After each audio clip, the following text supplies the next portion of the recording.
Chroniques inutiles. Par Sid Vesper. Lu par l'auteur. C'était une fin de soirée. Vous connaissez le tableau. Étendu sur le canapé, le petit verre en trop, les conversations qui s'étiolent, et néanmoins, presque pour se punir, ce refus d'abdiquer en allant au lit. Il devait être 2 heures quand j'ai proposé qu'on regarde un truc. Fouillé dans mon disque dur, suis tombé sur un documentaire que j'avais téléchargé la veille, intrigué par l'affiche. Ça s'appelait « Visage écrit » et parlait, selon la jaquette, de kabuki, le théâtre national japonais dont j'avais certes entendu parler au fil de mes voyages là-bas, mais dont l'aspect un peu kitsch s'accordait mal avec mon goût. J'étais en fait plus attiré, sans m'y connaître davantage, par le no, dont l'élégance froide corroborait ma vision du pays. C'est comme ça que j'ai proposé qu'on le mate, en attendant que le sommeil vienne nous cueillir. Cela s'ouvre sur un paysage de neige, une scène dont la faible luminosité me plut en cette heure tardive, comme si ma torpeur avait trouvé matière à résonner dans ce camailleux nocturne de soie et de velours. Démarre un curieux montage parallèle. Un homme se promène et entre dans le théâtre, se faufile dans la coulisse et scrute en secret la danseuse.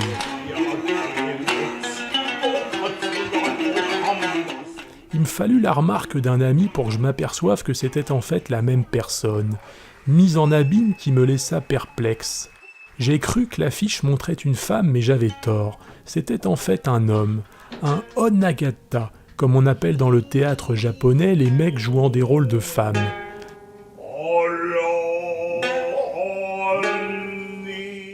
C'est dans un état quasi hypnotique que l'on a fini le documentaire d'une traite, et il avait beau être 3 heures du mat', j'étais pas furax pour autant.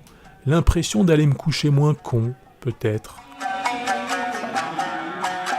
Dès le lendemain, intrigué par ce monde étrange dans lequel j'avais brièvement plongé comme dans un songe fugace, je profitais de ma pause déj pour m'acheter d'occasion un bouquin de Jean-Jacques Tschudin sur la question. J'ai été curieux de savoir pourquoi le kabuki était exclusivement interprété par des hommes. Cela n'avait pas toujours été le cas, et d'ailleurs, tout comme dans la littérature japonaise, ce sont des femmes qui étaient à l'origine de cet art mystérieux. Qu'est-ce qui avait bien pu se passer entre-temps ? Pour le comprendre, il faut saisir l'essence de cette forme théâtrale née du brassage haut en couleurs de chant, danse et drame parlé. Les experts s'accordent plus ou moins à situer sa naissance au début du XVIIe, le fait d'une prêtresse danseuse qui se plaisait à faire monter sur scène des prostituées pour qu'elles dispensent leur danse langoureuse à une audience qui était elle-même un spectacle à part entière, le kabuki étant, tout comme notre opéra, un lieu où il était bon de s'exhiber. Les geishas arborent leurs plus belles parures, les hommes leurs plus jolis kimonos, bousculés par les ligues de fans venus scander le nom de leur idole comme des supporters de foot ou bombarder à l'envi la scène de coussins pour appuyer leur désapprobation. Et les serveurs qui, au milieu de tout ça, jouent aux équilibristes sur les mazuseki, ces quadrillages de bambou s'efforçant de mettre un peu d'ordre dans le parterre où s'entasse la foule. Le kabuki s'est ainsi développé dans le monde interlope des quartiers de plaisir, des lieux de débauche où les gueux côtoyaient les nobles, les courtisanes les dames de cour. Leur numéro terminé, les artistes étaient rejoints dans leur loge, directement raccordés à celle de leurs clients pour s'adonner à leur occupation première, vendre leur cul. Cela déplut vite aux autorités. Le métissage social davantage que l'entorse aux bonnes mœurs.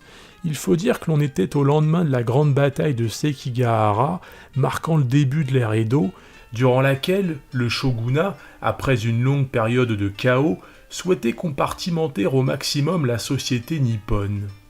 Pour réfréner les ardeurs du public, les femmes furent interdites de scène en 1629, ce qui profita à d'autres, une certaine catégorie qui était jusque-là restée dans l'ombre, les wakachu, de jeunes prostituées mâles appelées mignons.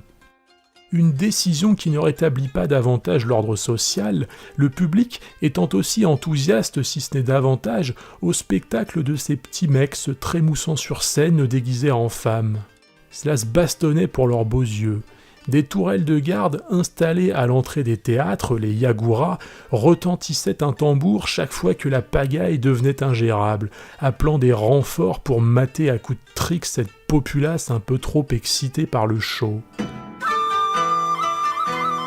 Tout cela fit certes scandale, mais le shogun alors en poste, Tokugawa Iemitsu, était semble-t-il lui-même très amateur de petits mignons, et il fallut attendre son successeur en 1652, avec toutes ces dates j'ai l'impression d'être Franck Ferrand, pour que les Wakachu se fassent dégager à leur tour. C'est cette cascade de restrictions qui permit l'émergence des onagata et leur art du travestissement. Car dès lors, le kabuki fut condamné à ne mettre en scène que des hommes mûrs, naturellement moins attrayants, et qui durent donc, pour continuer d'enthousiasmer les foules, développer d'autres talents que leurs seuls attraits physiques. Les onagata, qui n'étaient guère plus à l'origine que des travestis de bas étage, s'inspirèrent des geishas, modèles de féminité de l'époque. Ils se perfectionnèrent à un point tel que ce furent bientôt les femmes qui reproduisirent leurs mimiques et gestuels dans la construction de leur féminité. Certains onagata devinrent ainsi de véritables stars, des influenceurs, leur style vestimentaire, les tissus et produits de beauté qu'ils utilisaient faisant l'envie des spectatrices. Quelques nuits plus tard, alors que j'en savais un peu plus, j'ai eu envie de me replonger dans cet univers chatoyant dépeint par le documentaire. J'ai proposé à un pote d'être de la balade. On a fait brûler de la salvia et, très vite, je me suis laissé engourdir par cette vague de velours déferlant sur moi avec la lenteur de l'univers. Un rêve d'opiomane, le ukiyo, ce monde flottant dans lequel baigne le kabuki, où l'on ne vit que pour l'instant. La danse du serpent ivre, Orochi, c'est son nom, l'un des plus vieux mythes du Japon. L'haleine des flûtes, quelques notes qui suffisent à vous expédier dans le Jion de Kenji Mizoguchi. Ces femmes vaincues, soumises et vendues de force au bordel pour s'y faire baiser par les clients de passage au son d'un shamisen. Cette mise en scène quasi masochiste de la souffrance, celle des héros vivant cachés parmi les roturiers, des amants crucifiés, on la retrouve dans les kudoki, des récits narrant les douloureuses errances de l'héroïne. De nombreuses scènes de kabuki jouent sur l'agonie du héros. On comprend mieux pourquoi cet art fascinait Mishima. Cette fleur du mal, elle est au cœur de Confession d'un masque, lorsqu'il prend son pied à nous décrire les jeux de son enfance, feindre l'agonie, se tortiller au sol en un pantomime érotique, lui qui est allé jusqu'à mettre en scène son propre suicide en 70.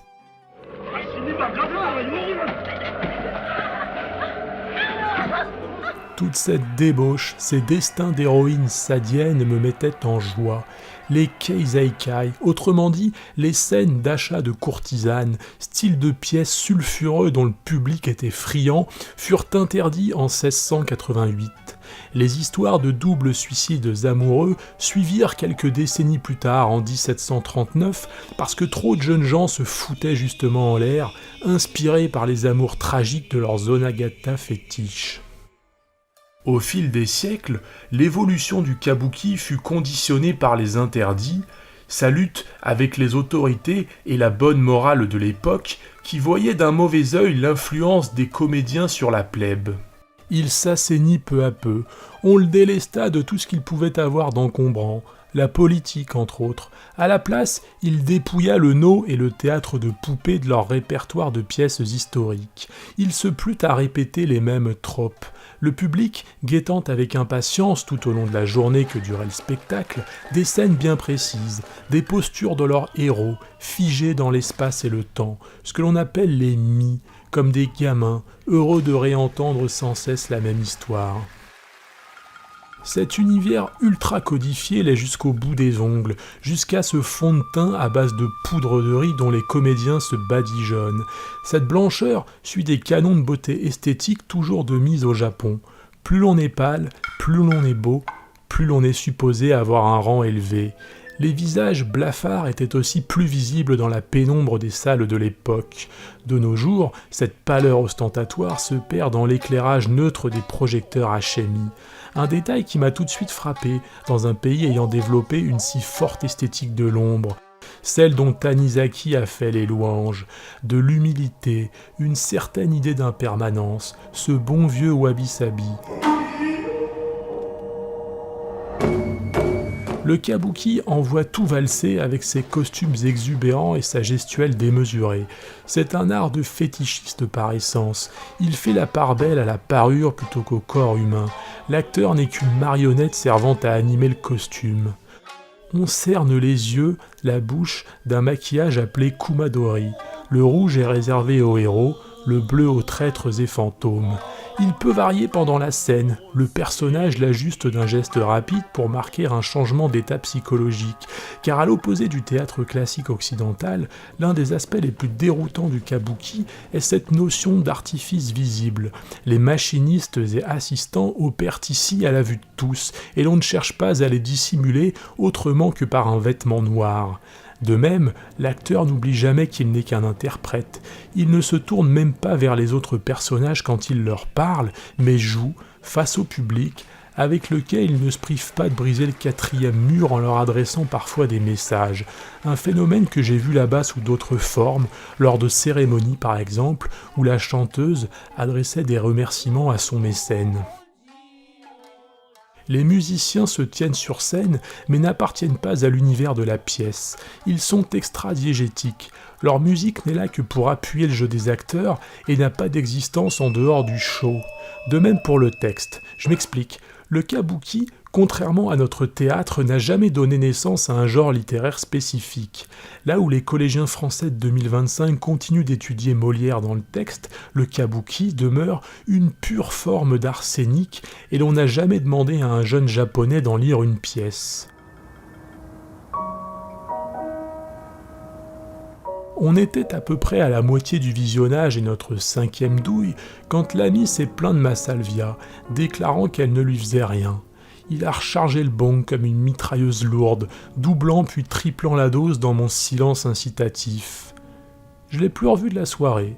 Il a dû se perdre, quelque part dans une venelle de ce Japon fantasmatique. Si le kabuki a su conserver sa forme avec le temps, c'est parce qu'il est un monde en vase clos où règnent des familles de comédiens, véritables dynasties se passant le flambeau d'une génération à l'autre. La progression hiérarchique y est lente, on commence très jeune et l'apprentissage s'y fait par l'observation minutieuse des gestes des grands maîtres, le respect des katas, des indications scéniques conservées au sein de la famille et dont il faut pourtant un jour savoir s'émanciper si l'on souhaite devenir une star. L'acteur porte ainsi au fil de sa carrière différents patronymes tels celui de sa lignée avec son numéro de génération, comme nos rois d'antan.